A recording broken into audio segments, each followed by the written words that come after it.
see, with the grime thing, like, it's a funny one, because me and my friend say this because, like, I don't know if you watch Not For The Radio in FTR, like Fizz and Posty and them. I'll check it out. There's something on there, and Margs from Mashtown. Yeah. Like, he's made a comment, and we were chatting about it, and it's so real. Growing up, like, remember I'm older, so I've got to put myself in my younger brothers' things and what they're saying, and we laughed at grime in South London. Did not respect it. None of them had anything like really official about them. They were just rappers that talked greasy. They had no clout, no respect. No, we used to laugh at them, especially when they used to do that one line and bring it back. And South London was always about rap. That's mad. We never embraced grime. If you look in the industry now, all the South London rappers and trap rappers, there's only OGs, the only South London grime rappers. Think about that. And them man are youngers of official, big man that are official. So they've got that kind of pass, where they're the youngest to people that are official, and that's why they was able to get in, just bully their way through. But most people, they've got the knowledge. They ain't got the knowledge. They see what they see on the TV, so they think, that's like. To me, it's mad because when I come up here and I see how the young people are dressed, it's exactly the same. And it's like. But I see the direct influence of that. What most of them think of London, they think this is the place you have to come to quote unquote make it. You notice what East London did was East London locked down grime. They did, made it theirs, and then they went and kind of connected with North London, and they kind of made that theirs, and they blocked South.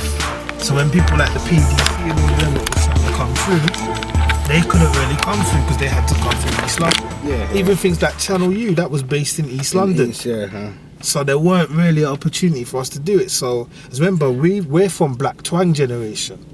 South London, Black Twang lived over there in Deptford. That's mad. So that's that, and Scheme Sterling and Big P. So this is the famous Lewisham Centre.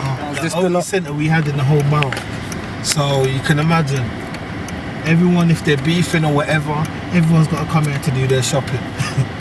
So out of 1 million people, this is like where everyone comes together.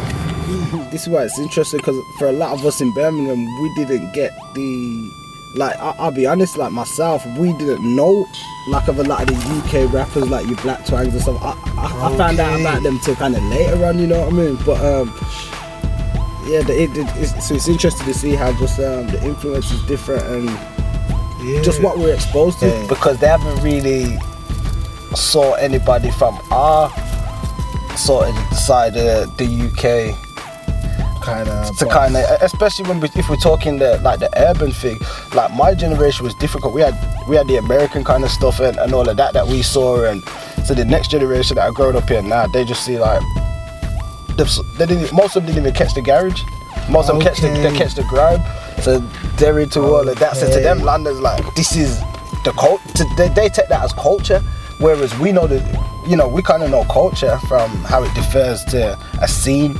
I always say that the grime thing, I've always looked at it more like a scene, because, it's a scene, it's something that's going on. You can see how it's formed and how it's come about, but I wouldn't really call it culture.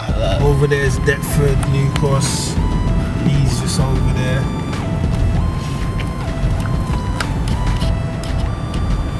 Down to Catford now. These are like well-established 60 years history of black people areas. And like we said before, they're trying to throw us out. I always say to people, especially where we grew up, we didn't really have that. We knew about the whole Cockney side of things, but for the most part, people in the Midlands just look at London as one big thing. So it's just like, it's all London, but talking to you now, we see, it's more than London that. is South East London is completely different to South West London. They're like two different worlds. So that just shows you got to remember, like Lewisham Borough, Lewisham is Lewisham, New Cross, Deptford, Catford, Sydenham, Ladywell, Brockwell, Lee. That's over 1 million people in the borough. Yeah. Then you got Peckham, which is like Southwark, and they've got Camberwell, and they've got all those. This is about another 1 million.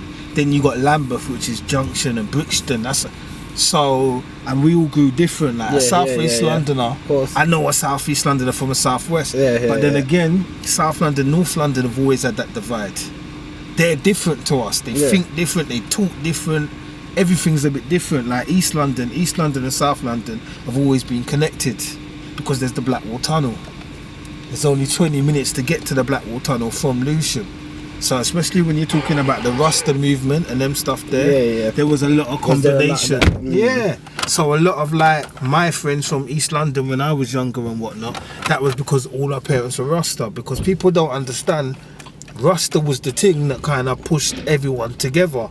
You had places where they had 12 tribe meetings up in North London as well, up in Tottenham. We had them in Moonshot, in Lewisham. That's what kind of connected everyone through that. But that's deep. We gotta get some more. yeah, we have to. We'll take a little. None of us can afford to live there no more. Look at these skyscrapers. The average wage of people around there is something like about 16 grand. How are you gonna earn 16 grand and you live in one of these places? My argument to that is a little bit different as well. I'm thinking, you know what? They didn't tell us to get low paid jobs, so we can't blame them too much. Let me try this one here. One of the things in Lewisham that messed us up is we had so little interaction with white people. When we went to actually go and work in these jobs, it was nuts for us. We didn't know how to speak, we didn't know how to communicate, we weren't used to their ways because we've grown up so black around here. And even the white guys got so black, it's hard to go in an office environment and translate. That's the key thing we're missing. There's no one to bridge the gap. All of us talk with a slant, an accent, a certain thing. And when you go into the work environment, as you know, that can't work. It can't be accepted. So all your life is like, you've had to talk a certain way because that's how you've grown. And that's how you kind of differentiate between the victims and the non-victims. So everything you learn is survival. Then you go into workplace and you got to de-learn everything you just learned growing up. That's one of the key things about Lewisham. It's hard for us.